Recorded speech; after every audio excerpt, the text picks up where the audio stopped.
Assalamualaikum warahmatullahi wabarakatuh. Alhamdulillah, alhamdulillahilladzi nahmaduhu wa nasta'inu wa nastaghfiruh.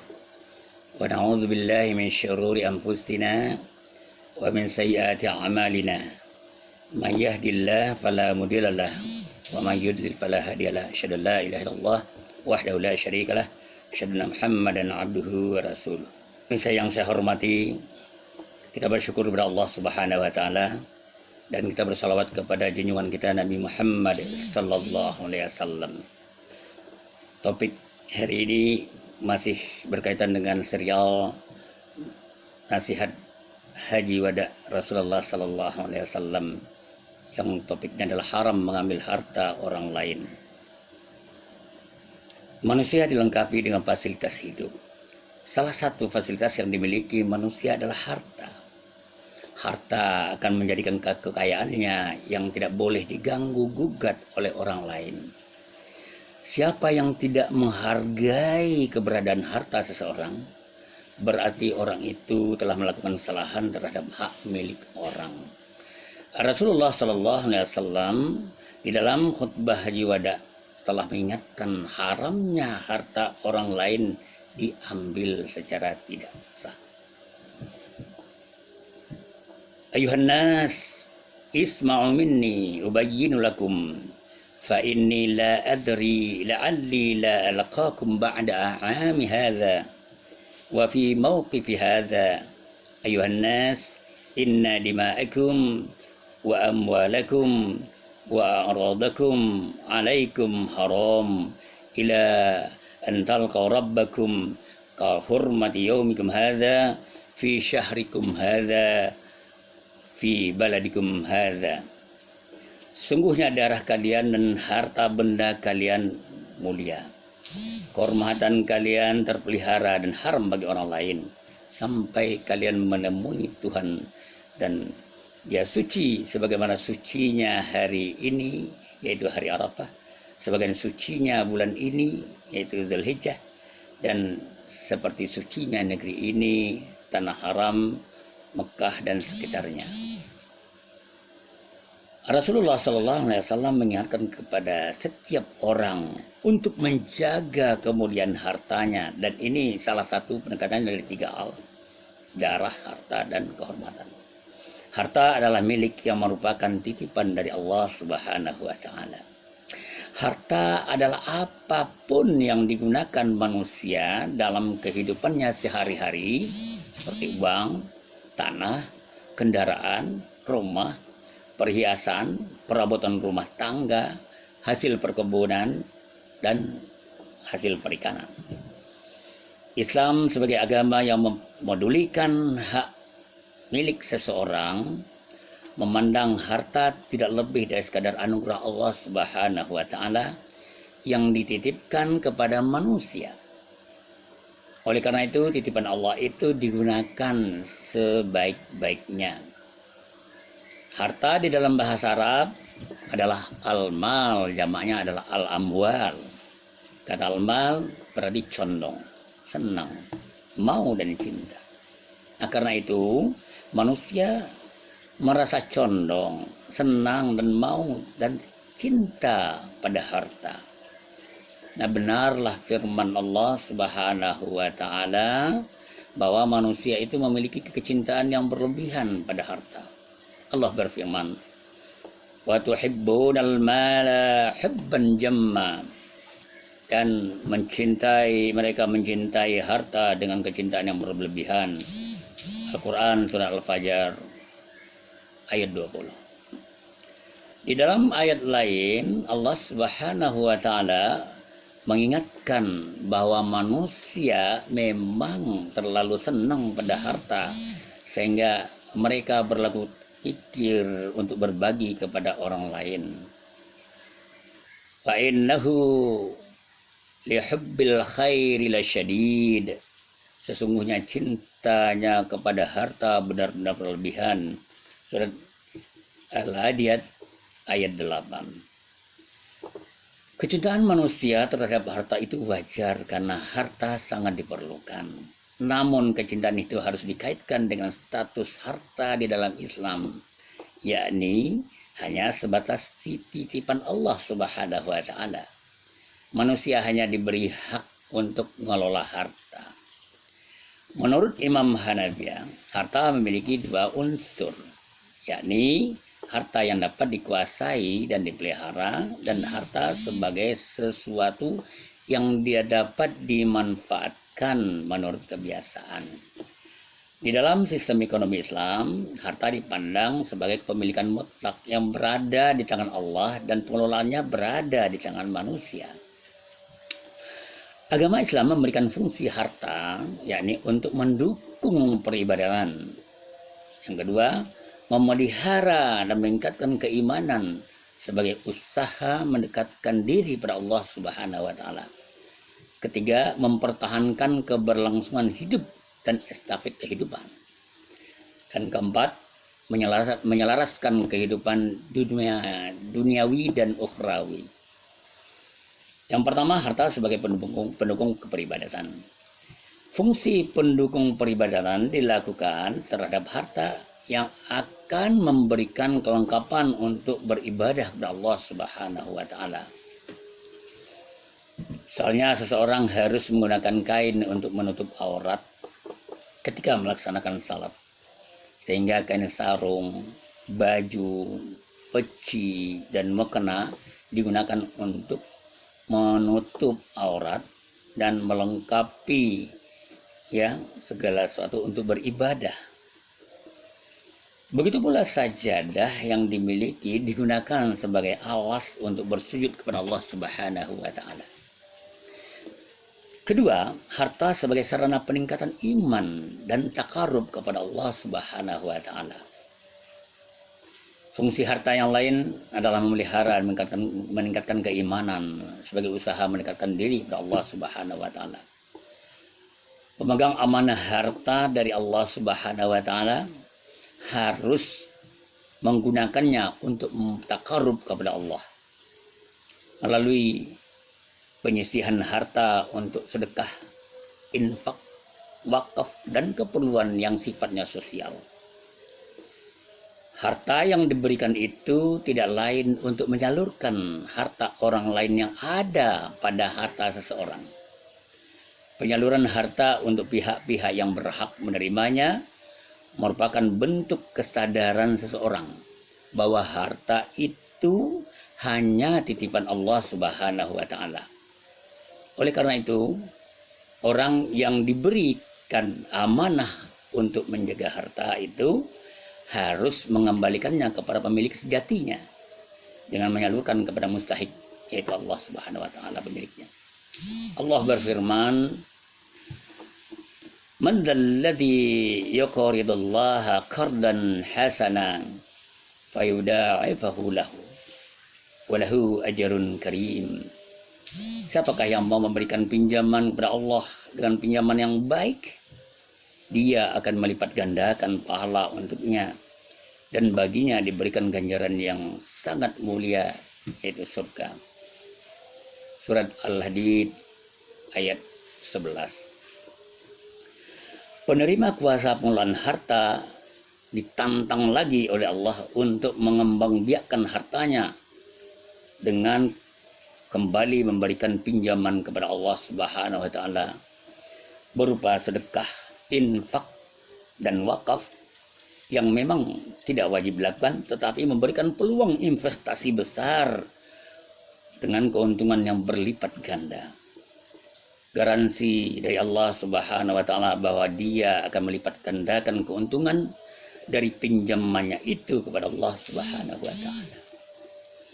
Ada dua keuntungan yang dapat diperoleh dari peminjaman kepada Allah Subhanahu wa taala, yakni harta yang diberikan akan menjadi pemicu untuk mendatangkan keberkahan harta, infak, dan sedekah.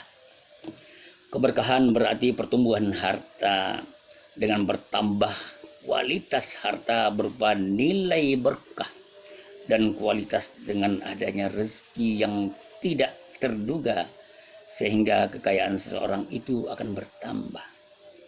Hal itu diyakini oleh orang beriman sebagaimana firman Allah Subhanahu wa taala, sebagaimana hadis Rasulullah sallallahu alaihi wasallam,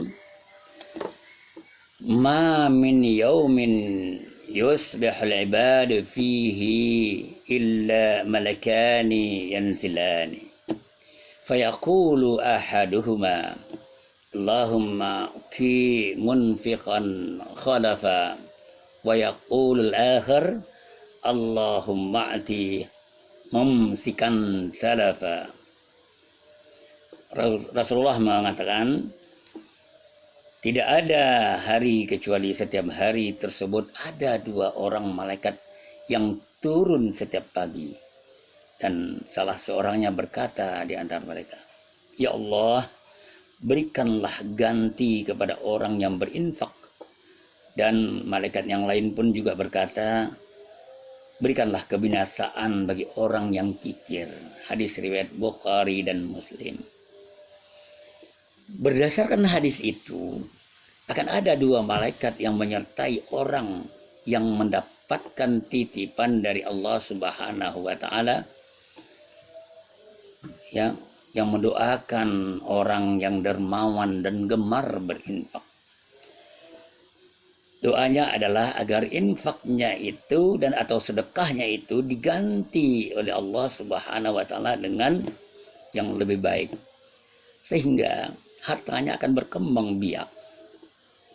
Namun malaikat yang satu lagi yang mendoakan pemilik harta yang tidak mau mengeluarkan hartanya atau kikir agar hartanya itu diminasakan karena kekikirannya itu. Jika kita menyaksikan seorang yang mudah rezekinya karena gemar berinfak dan bersedekah, hal itu menjadi bukti makbulnya doa malaikat, dan insya Allah dan pasti doa malaikat akan didengar oleh Allah. Sebaliknya, jika kita menyaksikan orang kaya yang tidak tenang atau gelisah dengan hartanya itu, dan ada saja musibah yang menimpa dirinya dan mungkin keluarganya, hal itu merupakan cara Allah untuk membinasakan hartanya secara pelan-pelan. Akibat yang lebih fatal lagi, dia akan menemukan kebangkrutan usahanya sehingga hartanya itu habis sama sekali. Naudzubillah. Ada keuntungan yang lain yang akan diperoleh oleh orang yang menginvestasikan hartanya itu kepada Allah Subhanahu wa taala, yakni pahala yang akan diterimanya nanti di akhirat. Dia akan panen pahala karena dia telah menyemainya selama hidup di dunia. Bahkan pahala yang akan diterimanya itu sampai dengan 700 kali lipat, sehingga menjadi kumpulan amal baik untuk bekal akhiratnya. Allah Subhanahu wa taala berfirman, "Matsalul ladzina yunfiquna amwalahum fi sabilillah kamatsali habbatin anbatat sab'a sanabila fi kulli sumbulatin mi'atu habbah wallahu yudha'ifu liman yasha wallahu wasi'un alim." Perumpamaan orang yang menginfakkan hartanya di jalan Allah seperti orang yang menabur sebutir biji benih yang menumbuhkan 7 tangkai. Pada setiap tangkai ada 100 biji. Allah melipat gandakan pahala bagi siapa yang dia kehendaki. Allah maha luas lagi maha mengetahui. Al-Baqarah 261. Yang ketiga, harta sebagai sarana pemertahanan keberlangsungan hidup. Harta berfungsi juga untuk mempertahankan kelangsungan hidup manusia dan estafet kehidupannya. Manusia perlu memikirkan hidup hari ini dan hari esok, sehingga diperlukan harta untuk keberlangsungan hidup manusia itu, sehingga hidupnya terjamin. Karena harta sebagai kelangsungan hidup, manusia disuruh oleh Allah untuk mencari rezeki Allah yang disediakannya dan tersimpan di bumi. Jika seorang meniatkan rezeki yang diperolehnya itu untuk anak keluarganya, Allah Subhanahu wa taala akan membukakan pintu rezekinya. Allah Subhanahu wa taala telah menyediakan waktu siang untuk mencari karunia Allah Subhanahu wa taala. Allah berfirman, "Wa min ayatihi manamukum bil-lail wan-nahari wa ibtigha'ukum min fadlih. Inna fi dzalika laayatin liqaumin yasma'un." Di antara tanda-tanda kebesaran dan kekuasaan Allah ialah tidurmu pada waktu malam dan siang serta usahamu mencari rezeki, sebagian rezeki yang dikaruniakan Allah. Sesungguhnya pada yang demikian itu benar-benar terdapat tanda-tanda kebesaran dan kekuasaan Allah bagi kaum yang mau mendengarkan. Surah Ar-Rum ayat 23. Ada rambu-rambu yang diberikan dalam mencari rezeki Allah Subhanahu wa taala. Rasulullah sallallahu alaihi wasallam menyeru umatnya untuk mencari rezeki yang tersedia di bumi ini. Namun di dalam mencari rezeki itu ada yang halal untuk diambil dan ada pula yang haram untuk ditinggalkan. Rasulullah bersabda, "Inna ahadakum la yamuta hatta yastakmila rizqahu. Fala tastabti'u ar-rizqa. Wattaqullaha ayyuhan nas. Fajmilu fit talab. Khudhu ma halla wa da'u ma harrama." Sesungguhnya salah seorang di antara kalian tidaklah meninggal sampai disempurnakan rezekinya. Maka janganlah ia merasa lambat datang rezekinya. Bertakwalah kepada Allah, wahai manusia. Perbaikilah di dalam mencari rezeki. Ambil yang halal dan tinggalkan yang haram. Hadis riwayat Ibnu Hibban dan Baihaqi. Keempat, harta sebagai sarana penyelarasan kehidupan duniawi dan ukhrawi. Ada fungsi lain harta, yakni dimanfaatkan untuk menyelaraskan kehidupan dunia dan akhirat. Kehidupan harus dicari dengan melakukan persiapan yang banyak, sehingga nanti di akhirat akan mendapatkan keselamatan. Hal itu dilakukan dengan banyak beramal saleh, baik amal saleh sebagai amal pribadi dengan menjaga ketaatan kepada Allah Subhanahu wa taala, dengan melakukan ibadah vertikal kepada Allah Subhanahu wa taala, maupun amal saleh yang secara horizontal berkaitan dengan kehidupan sosial kemasyarakatan, dengan kepedulian sesama muslim dan kemanusiaan. Pemenuhan kehidupan dunia dengan mengumpulkan harta dalam rangka ibadah kepada Allah Subhanahu wa taala perlu dilakukan. Dengan adanya harta untuk keperluan duniawi kita, terdapat keseimbangan pemenuhan kehidupan dunia dan akhirat. Allah Subhanahu wa taala berfirman, "Wa bataghi fi ma ataka Allah darul akhirah wa la tansa nasibaka minad dunya wa ahsin kama ahsanallahu ilaik wa la tattabi'al fasada fil ard innallaha la yuhibbul mufsidin." Mencarilah pada apa yang telah dianugerahkan Allah kepadamu berupa pahala negeri akhirat. Tetapi jangan kamu lupakan kebahagiaanmu di dunia. Berbuat baiklah kepada orang lain sebagaimana Allah telah berbuat baik kepadamu. Dan janganlah kamu berbuat kerusakan di muka bumi. Sesungguhnya Allah tidak menyukai orang-orang yang berbuat kerusakan. Surah Al-Qasas ayat 77. Kebahagiaan akhirat menjadi prioritas bagi orang beriman. Namun kebahagiaan dunia pun jangan ditinggalkan. Karena dunia merupakan kehidupan yang sementara. Seharusnya orang beriman tidak mengabaikan kehidupan duniawinya dengan mencari rezeki Allah yang digunakan sebesar-besarnya untuk menghambakan diri kepada Allah Subhanahu wa taala. Dua kebahagiaan akan didapat sekaligus jika mukmin mampu menyeimbangkan kedua kehidupan itu dengan penuh kebahagiaan. Oleh karena itu, apapun perbuatan duniawi harus diniatkan untuk kehidupan ukhrawi, sehingga hal keduniaan yang dilakukan itu dapat memperoleh nilai ukhrawi. Dalam mengumpulkan harta perlu dihindari tata cara yang dilarang pemerolehannya, antara lain cara riba, penimbunan atau spekulasi, perjudian, penipuan, pencurian, pelacuran, penjualan dan produksi hal yang dilarang seperti narkoba kecuali untuk kepentingan kesehatan, serta penjualan miras dan daging haram.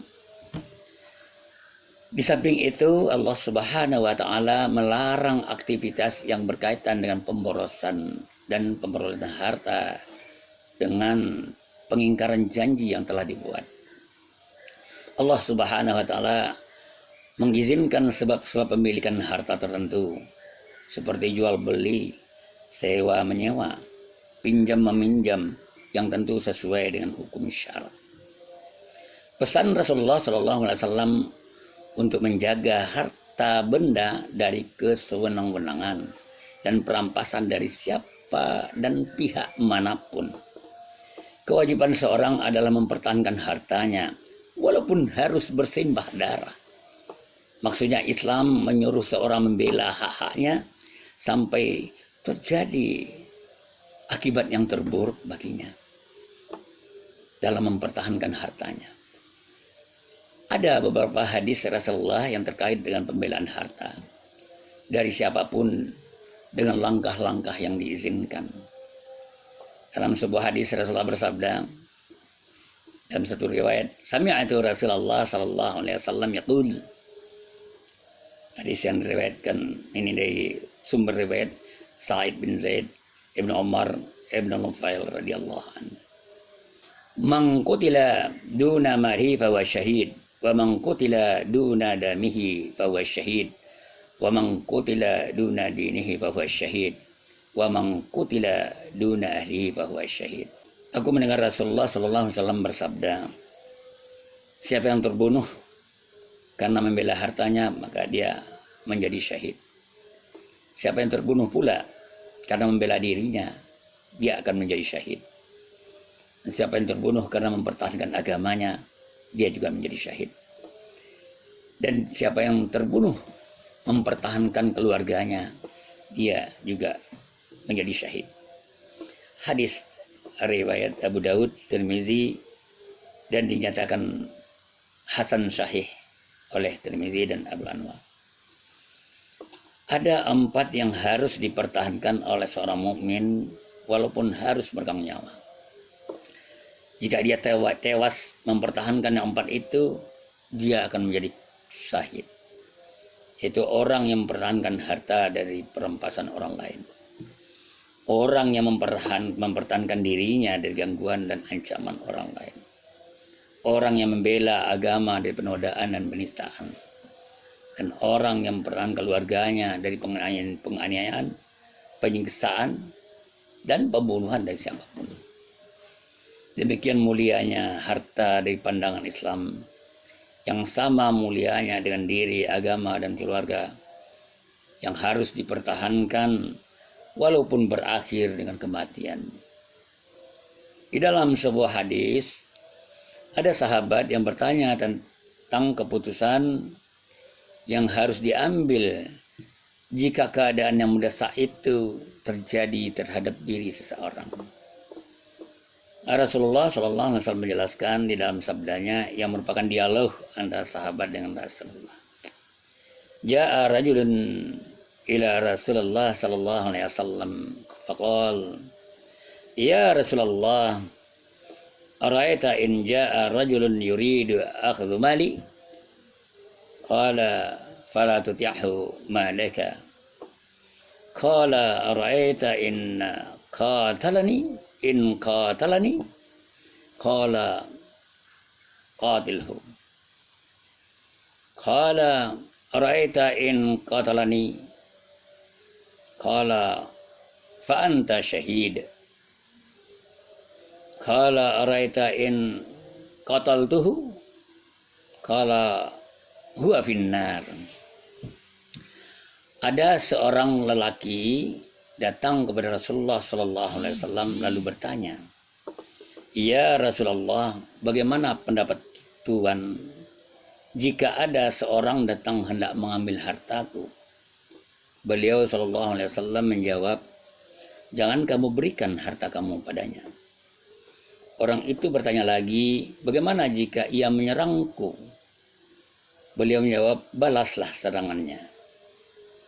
Ia bertanya lagi, "Bagaimana jika ia membunuhku?" Beliau menjawab, "Kamu mati syahid." Ia bertanya lagi, "Bagaimana jika aku membunuhnya?" Beliau sallallahu alaihi wasallam menjawab, "Ia akan masuk neraka."